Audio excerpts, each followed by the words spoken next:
Kapolres Sukabumi Kota Ajun Komisaris Besar Polisi SD Zainal Abidin beserta jajarannya mengunjungi langsung anggota dan purnawirawan Polri yang sedang mengalami sakit. Kegiatan Anjang Sana yang berlangsung kali ini adalah satu rangkaian jelang peringatan Hari Bayangkara ke-76 yang akan diperingati pada tanggal 1 Juli mendatang. Dalam keterangan persnya, Zainal mengatakan bahwa kegiatan Anjang Sana ini merupakan upaya menjaga solidaritas dalam institusi Polri, khususnya di wilayah hukum Polres Sukabumi Kota. Dirinya juga menekankan peran aktif para purnawirawan Polri juga sangat dibutuhkan, terutama dalam gagasan maupun ide yang membangun untuk keberhasilan menjalankan tugas-tugas yang ada.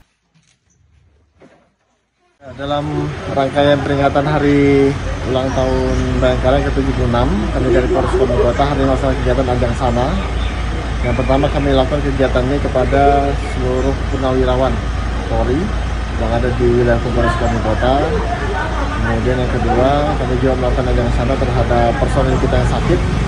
Dan pada pagi hari ini juga kami juga melakukan Anjang Sana atau kunjungan kepada personil kita yang keluarganya mengalami sakit dan cukup berat. Dalam kegiatan tersebut, Zainal juga turut memberikan santunan kepada para anggota maupun purnawirawan untuk sedikit membantu para anggota maupun purnawirawan Polres Sukabumi Kota yang sedang mengalami sakit. Dari Kota Sukabumi, Sofwan Zulfikar melaporkan untuk Dinamika.